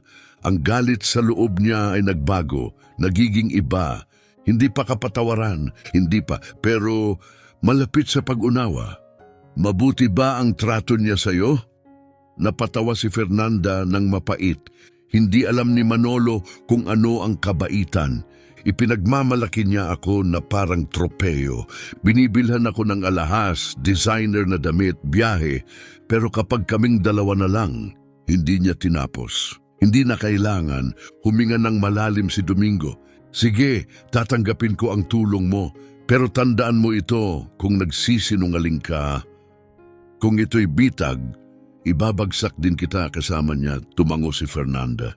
Naiintindihan ko kung ganon sabihin mo lahat, ang narinig mo, ang nakita mo, walang itatago. At ginawa niya 2 oras na tuloy-tuloy nagsalita si Fernanda. At sa bawat salita, kumukulo ang sikmura ni Domingo. Hindi lang aksidente ang ginawa ni Manolo, pinlano niya ito. Alam niya kung nasaan si Domingo at ang mga kaibigan niya noong gabing iyon. Alam niyang si Alfredo, ang driver, ay may ugaling uminom ng sobra at magmaneho pa rin. Alam niyang delikado ang daan pa uwi, matatalim na liko, matarik na bangin, walang guardrails. Hindi niya kailangang galawin ang kotse. Kailangan lang niyang siguraduhin na mas lalasing pa si Alfredo kaysa dati. Kaya binayaran niya ang isang tao sa club para tuloy-tuloy ang inumin. Hindi ito eksaktong pagpatay, mahinang sabi ni Fernanda. Mas parang inihanda niya ang entablado para sa trahedya. 8 tao ang namatay, malamig na sabi ni Domingo. Pagpatay iyon. Alam ko, mahigpit na hinawakan ni Domingo ang armrest ng wheelchair. Ang mga kaibigan niya, si Carlito, Alvaro, Mariana, Maricel, Ignacio, Alfredo at si Felipe, ang batang humingi lang ng sakay pa uwi, lahat sila nawala para lang maalis ang tagapagmana. May higit pa, nanginginig na sabi ni Fernanda. Higit pa, ano pa ang mas malala? Kinagat ni Fernanda ang labi niya. Domingo, hindi ito ang unang aksidente. Nagyelo si Domingo. Anong ibig mong sabihin? 2 taon bago ka ipinanganak, nagkaroon ng isa pang anak ang mama mo, si Gabriel. Dahan-dahang tumango si Domingo. Alam niya ang kwento. Namatay si Gabriel sa crib niya sa 3 buwang gulang. Isang trahedyang sudden infant death. May maliit na kahon si Helena na may mga litrato nakatago sa closet. Natural causes ang ikinamatay ni Gabriel. Yun ang pinaniwalaan ng lahat. Pero isang gabi, narinig ko si Manolo sa telepono. Lasing siya. Hindi niya alam na malapit ako. At narinig ko siyang sabihin, nagana ito noong unang beses. Gagana ulit. Parang gumuho ang lupa sa ilalim ni Domingo. Sinasabi mo bang pinatay ni Manolo ang kapatid ko? Hindi ko alam ng sigurado, pero narinig ko ang narinig ko. At ngayon, sa tingin ko hindi ikaw ang unang tagapagmanang inalis niya. Ako ang pangalawa. Hindi natulog si Domingo noong gabing yon. Ni sa sumunod pa. Hindi niya mapigilang isipin si Gabriel. Ang sanggol na inilibing ng mga magulang niya bago pa man siya ipinanganak. Ang pagkawala na nag-iwan ng permanenteng sugat sa puso ng kanyang ina. Palagi nang nagtataka si Domingo kung bakit ikinukulong ni Helena ang sarili niya sa kwarto tuwing kaarawan ni Gabriel. Bakit siya umiiyak ng tahimik sa loob ng oras? Ngayon alam na niya, hindi lang siya nagluluksa sa isang sanggol na kinuha ng tadhana. Nagdadalamhati siya sa batang ninakaw sa kanya at ang taong responsable nauupo lang sa hapagkainan nila tuwing linggo. Ngumingiti, nagtutoast, nagpapanggap na pamilya. Alam ni Domingo na kailangan niya ng ebidensya, tunay na ebidensya, matibay, hindi matitinag. Isang bagay na hindi maaaring baliwalain, isang bagay na tatayo sa korte kahit pasubukan ni Manolo gamitin ang pera at impluensya niya para makatakas. At alam niya eksakto kung saan magsisimula. Ang opisina ni Manolo ay nasa 15 palapag ng tore ng Reyes Empreendimentos.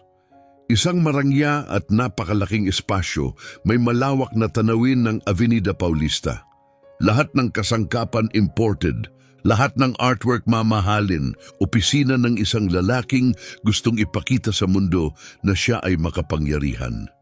Hindi pwedeng pumunta roon si Domingo mismo, makikilala siya agad sa lobby.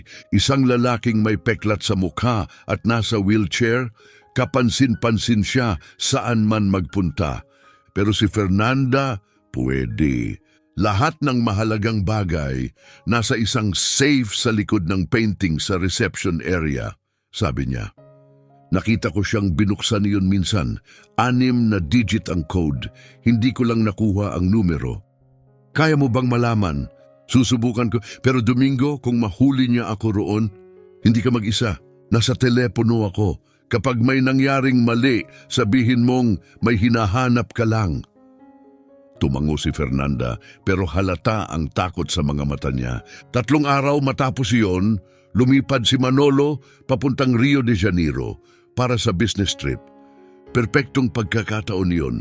Bandang 10:00 ng umaga, pumasok si Fernanda sa opisina, kumikilos na parang kukuha lang ng papeles para kay Manolo. Hindi siya kinuwestiyon ng receptionist. Madalas na siyang naroon. Dumaan siya sa private area at bumulong sa telepono. Nandito na ako. Mabuti, sagot ni Domingo sa kabilang linya. Puntahan mo ang painting sa likod ng desk. Abstract, karamihan pula at itim.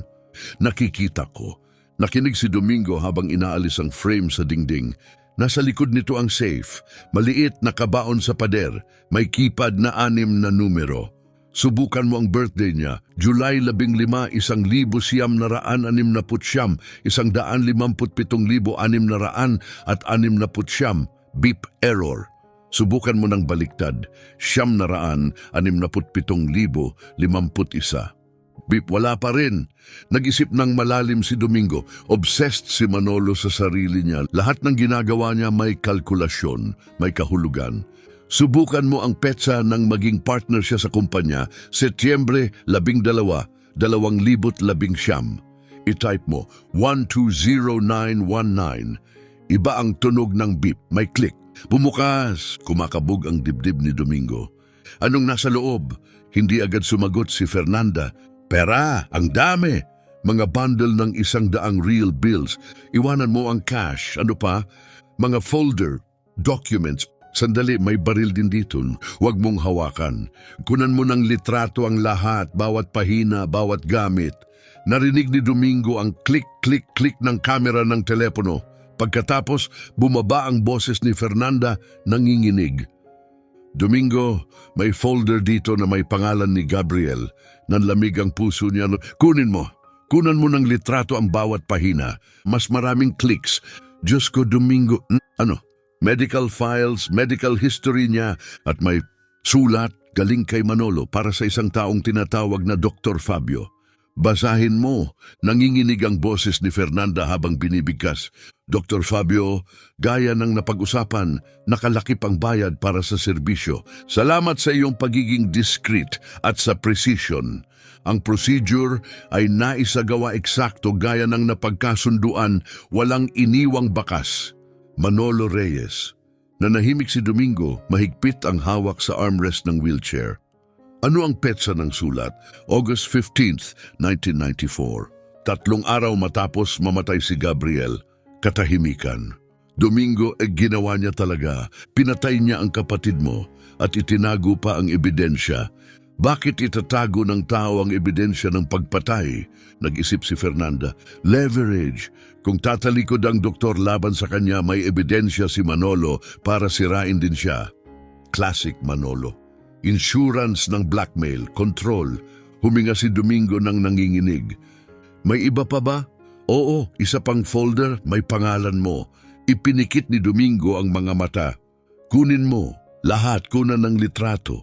Ang mga larawan ni Fernanda ang nagbunyag ng kabuuang kadiliman ni Manolo Reyes. Sa folder ni Gabriel, peke na medical reports. Ang sulat kay Dr. Fabio. Mga resibo ng bayad, hindi mapapasinungalingan. Binayaran ni Manolo ang isang doktor para patayin ang isang 3 buwang sanggol at ginawa itong mukhang crib death. Sa folder ni Domingo, mas masahol pa. Printed WhatsApp chats sa isang contact na nakasave bilang RC, pinag-uusapan ng gabi ng crash. Mga bank transfer kay RC, binayaran para siguraduhing tuloy-tuloy ang pag-inom ni Alfredo. Mga roadmap ng mountain highway, may mga danger zones na minarkahan ng ballpen at ang pinakamasama, isang listahan ng mga pangalan, ang 8 taong nasa kotse. Ang pangalan ni Domingo naka-circle ng pula. Hindi plano ni Manolo na pumatay ng 8. Plano niyang pumatay ng isa. Ang iba, katanggap-tanggap na pagkawala, collateral damage. Tinitigan ni Domingo ang mga larawan ng ilang oras, nanginginig. Ang mga kaibigan niya, ang kapatid niya, ang sarili niya, lahat hadlang lamang sa lalaking uhaw sa kapangyarihan at kontrol. At si Manolo, namumuhay sa mansyon. Asawa si Fernanda, may-ari ng kalahati ng kumpanya. Magbabago iyon. Alam ni Domingo na hindi siya pwedeng basta pumunta sa pulis na may ebidensya.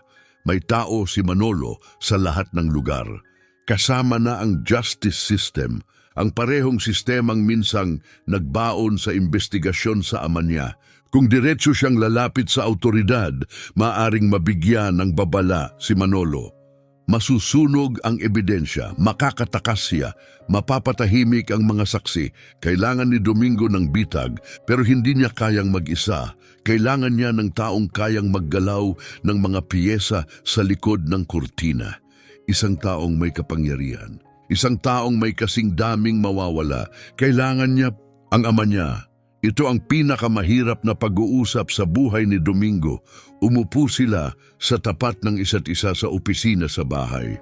Mabigat ang hangin sa pagitan nila. Matagal walang nagsalita. Hanggang sa si Domingo ang bumasag sa katahimikan. Papa, alam ko na ang lahat, namutla si Rodrigo. Anong sinasabi mo? Ang suhol, ang investigasyon, ang blackmail ni Manolo. Kung paano mo ibinigay ang kalahati ng kumpanya para hindi ka makulong. Magsasalita sana si Rodrigo, pero itinaas ni Domingo ang kamay para pigilan siya. Sandali, may higit pa. Tumingin si Domingo ng diretso sa mga mata ng ama niya. Alam ko rin ang tungkol kay Gabriel. Dumilim ang mukha ni Rodrigo sa pagkalito. Anong ibig mong sabihin tungkol kay Gabriel? Alam kong hindi siya namatay ng natural. Alam kong pinatay siya ni Manolo. Biglang tumayo si Rodrigo mula sa upuan. Ano? Domingo, kabaliwan yan. Si Gabriel ay namatay dahil sa sudden infant death. Kinumpirma iyon ng mga doktor. Mga doktor na binayaran ni Manolo, dinukot ni Domingo ang telepono mula sa bulsa ng wheelchair niya at iniabot sa ama.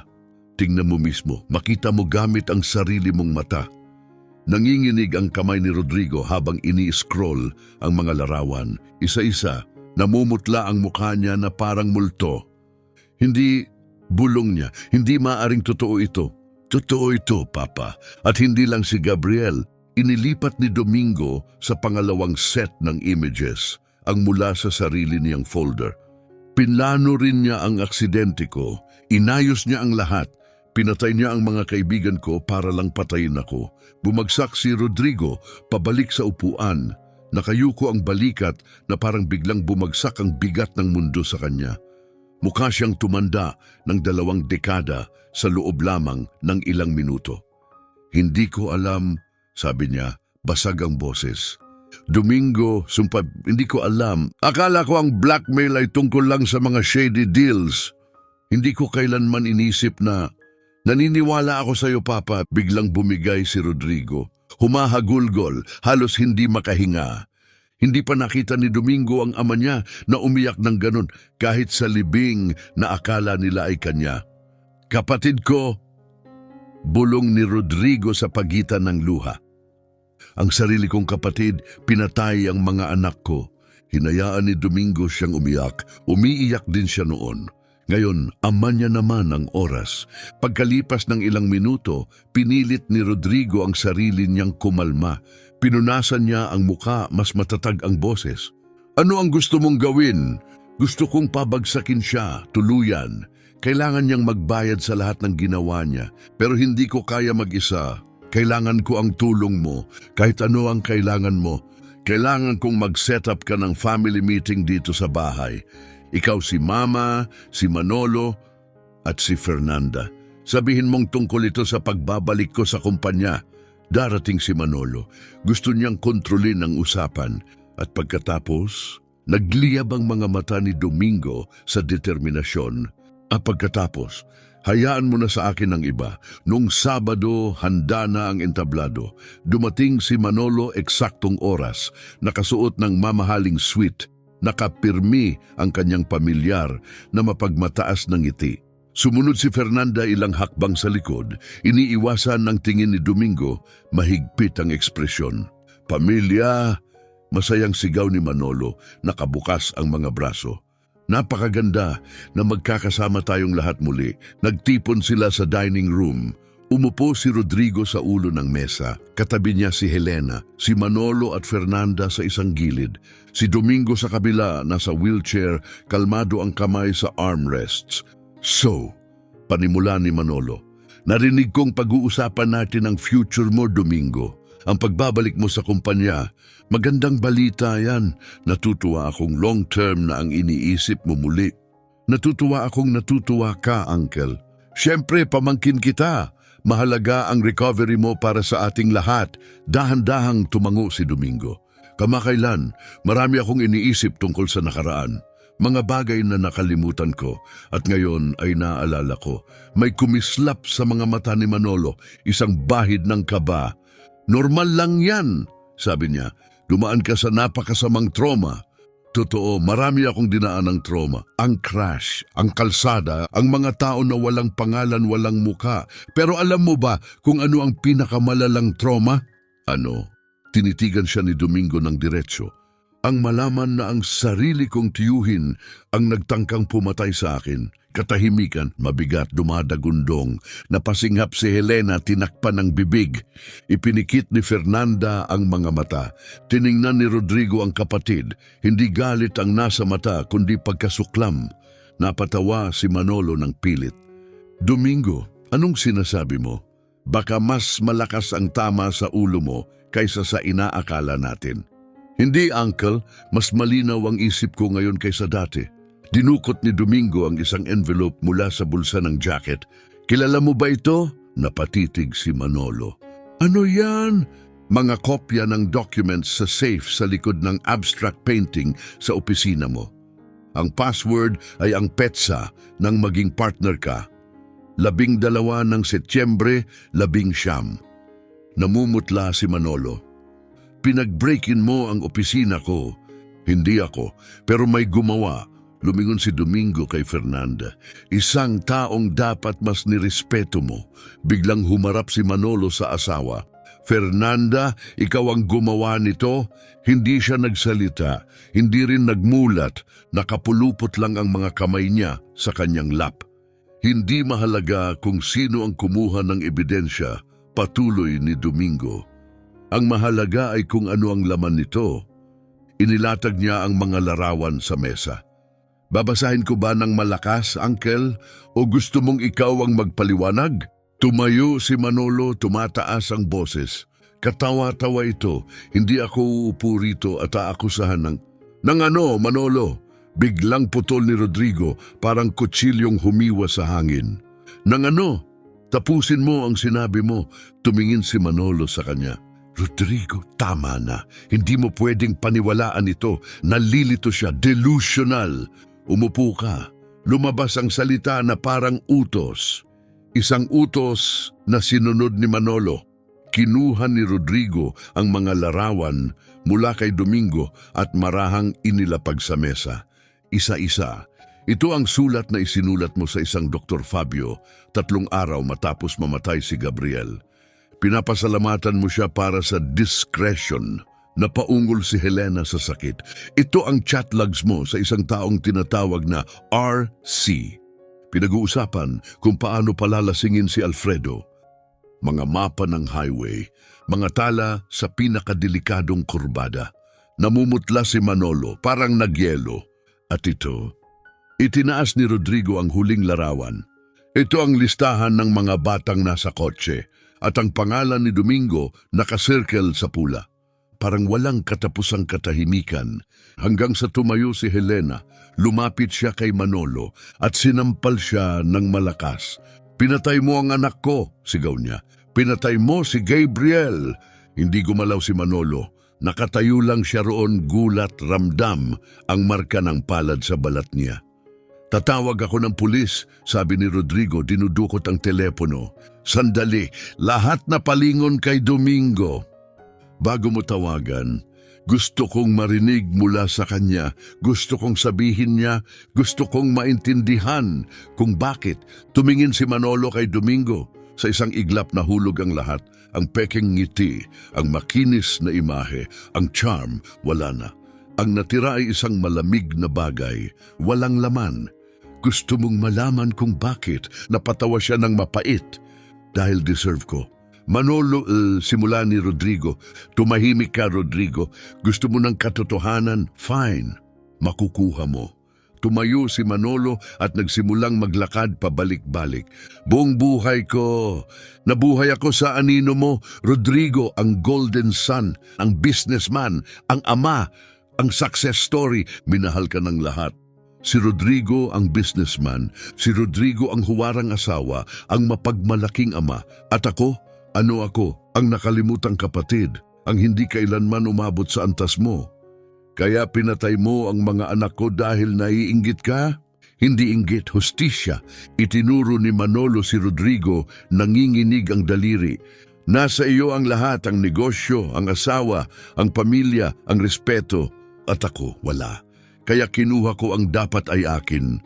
Tahimik na umiiyak si Helena. Sanggol si Gabriel, bulong niya. 3 buwan pa lang, anong ginawa niya sa'yo? Hadlang siya, gaya ni Domingo, gaya ng sino mang tagapagmana. Nagkibit balikat si Manolo, parang negosyo lang ang pinag-uusapan, hindi pagpatay. Hindi ko kinasusuklaman ang mga bata, pero hindi ko sila pwedeng hayaang humarang sa pagitan ko at ng karapat-dapat sa akin. Kuyumang kamao ni Domingo, kalmado ang boses niya pero ang galit ay parang bulkan. At ang mga kaibigan ko, si Carlito, si Mariana, si Alvaro, ang iba, anong ginawa nila para mamatay? Nandun lang sila, maling lugar, maling oras, nangyayari iyon. Hindi ka survivor, isa kang halimaw, ngumiti si Manolo. Tawagin mo kung anuman, pero ang mga halimaw, nabubuhay. Dinukot ni Rodrigo ang telepono. Dito na matatapos ito, magbabayad ka sa bawat buhay na kinuha mo. Ngumisi si Manolo muli. Akala mo tapos na, nakalimutan mo kung sino ako. Kapag bumagsak ako, babagsak ka rin. Tumingin siya ng matalim sa kapatid. Tinago ko lahat, Rodrigo. Ang suhol, ang peking kontrata, ang shell companies. Nasa akin ang lahat at kung babagsak ako, isasama kita. Nagyelo si Rodrigo, pero hindi si Domingo. Tawagan mo pa rin. Domingo, narinig mo ba ang sinabi niya? Narinig ko at wala akong pakialam. Humarap si Domingo sa ama. Nagkamali ka. Gumawa ka ng mga desisyong kailangan mong panagutan. Pero pera ang ninakaw mo. Siya, pumatay ng mga bata. Matagal na tinitigan ni Rodrigo ang anak. Pagkatapos, dahan-dahan siyang tumango. Kinuha niya ang telepono at nagdial. Oh, ako si Rodrigo Reyes. Gusto kong mag-report ng krimen. Sa totoo lang, maraming krimen at ilan doon sangkot ako. Sumugod si Manolo papunta sa pinto, pero naroon si Rosa, may hawak na kawali, cast iron, handa. Umupo ka, gago, sigaw niya. Wala kang pupuntahan, 15 minuto lang dumating ang pulis. Agad inaresto si Manolo Reyes. Sinampahan ng maraming kaso ng murder, attempted murder, conspiracy at sapat na corruption charges para punuin ang mga libro. Si Rodrigo ay dinala rin sa kustodiya pero bilang cooperating witness. Nakipagkasundo ang abogado niya kapag nagbigay siya ng buong testimonya at ibinalik ang ninakaw na pondo, maaari siyang makakuha ng reduced sentence. Nagbigay rin ng pahayag si Fernanda. Itinuring siyang biktima, hindi kasabwat. Ang blackmail, ang banta, ang kontrol, lahat ay naidokumento. Naiwan si Helena, mahigpit na yakap si Domingo. Umiiyak, tumatawa, bumubulong. Tapos na? Talagang tapos na. Naging pinakamalaking usapin ito sa Brazil. Sumabog ang mga headline, ang tagapagmanang bumalik mula sa kamatayan. Pagpatay sa imperyo ng Reyes. Kapatid ng bilyonaryo, inakusahan sa pagpatay sa pamangkin at sanggol na tagapagmana. 2 araw, buong araw, nasa witness stand si Domingo. Isinalaysay niya ang lahat. Ang aksidente, ang pagkawala ng alaala, ang mga taon sa lansangan, ang paglalantad ng katotohanan. Umiyak ang korte, umiyak ang jury, pati ang hukom ay huminto ng ilang beses para magpigil. Sa huli, hinatulan si Manolo ng 87 taon sa kulungan. 30 taon para kay Gabriel. 30 taon para sa crush na pumatay ng 8 inosente. 12 taon para sa tangkang pagpatay kay Domingo. 15 pa para sa blackmail, extortion at korupsyon. Mamamatay siya sa loob ng rehas. Tumayo si Domingo, hindi perpekto, nakasuporta pa rin siya sa saklay, paika-ika. At sa malamig na araw, sumasakit pa rin ang buto niya. Pero nakatayo siya. Matigas ang ulo mo, sabi ng therapist niya. Malaking tulong yan, ngumiti si Domingo. Natutunan ko yan sa kalsada. Kapag hindi ka matigas ang loob, hindi ka mabubuhay. Muling itinayo ang kumpanya. Kinuha ng korte ang bahagi ni Manolo para bayaran ang mga pamilya ng mga biktima. Bumalik si Rodrigo bilang majority owner, pero si Domingo ay may pantay na kapangyarihan na ngayon. Magkasama nilang pinatakbo ang negosyo. May utak ka sa negosyo, sabi ni Rodrigo isang hapon. Masigit pa sa inaasahan ko. Natutunan ko sa panonood sa iyo, Papa, ang mabuti at ang masama. Napayo ko si Rodrigo. Gumawa ako ng kakilakilabot na desisyon, anak. Naligaw ako. Oo, pero sinusubukan mong itama. Iyon ang mahalaga. Iba na ang ugnayan nila ngayon. Hindi perpekto, may peklat. Pero alam ni Domingo, ang peklat ay pwedeng gumaling. Maari itong maging bahagi ng kwento. Hindi ang wakas nito. Nag-file si Fernanda ng divorce isang araw matapos maaresto si Manolo. Wala siyang hiningi, walang pera, walang ari-arian. Isang malinis na pagputol lang. Pagkalipas ng ilang buwan, huling beses silang nagkita ni Domingo. Paalis na siya papuntang Portugal. Magsisimula muli sa lugar na walang nakakakilala sa kanya. Domingo, wala akong karapatang humingi ng kahit ano, pero kailangan kong sabihin ito. Pasensya na. Alam ko, mapapatawad mo ba ako? Huminto si Domingo. Pinapatawad kita sa pag-alis mo nung gabing iyon. Hindi mo alam ang mangyayari, pero ang pagpapakasal mo sa kanya, iyon ay kailangan mong patawarin ang sarili mo. Tumango si Fernanda, nangingilid ang luha. Salamat dahil hinayaan mo akong gumawa ng isang tamang bagay sa huli. Ingat ka, Fernanda.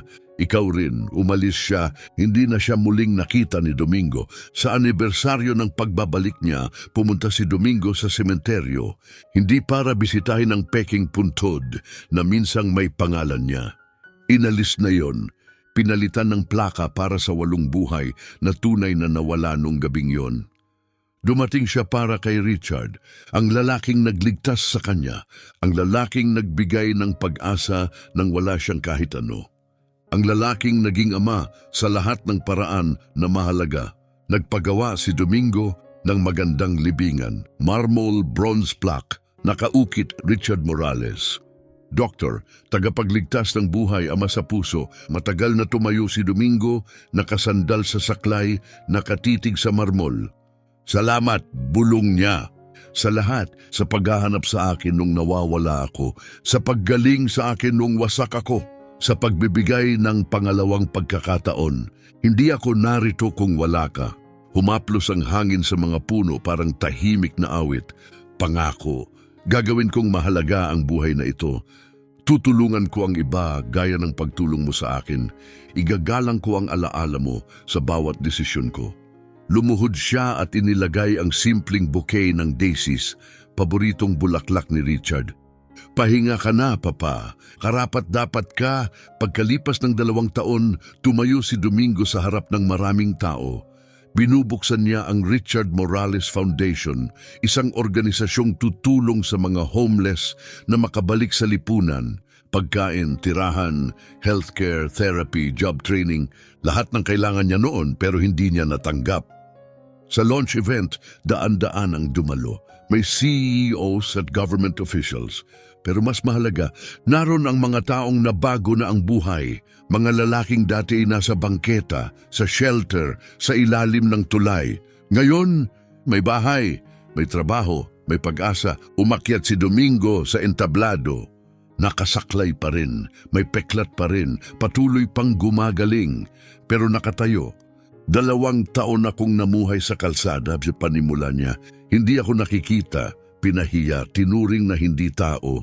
Pero may isang lalaking hindi tumalikod. May isang lalaking nakita ako, tinulungan ako, iniligtas ako. Huminto siya, tumingala sa langit sa labas ng bintana.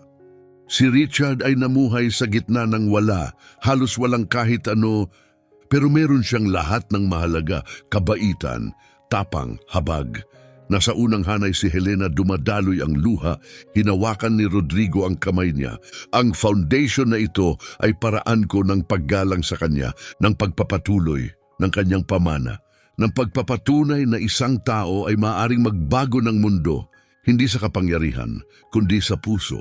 Sumabog ang palakpakan, muling tumingala si Domingo.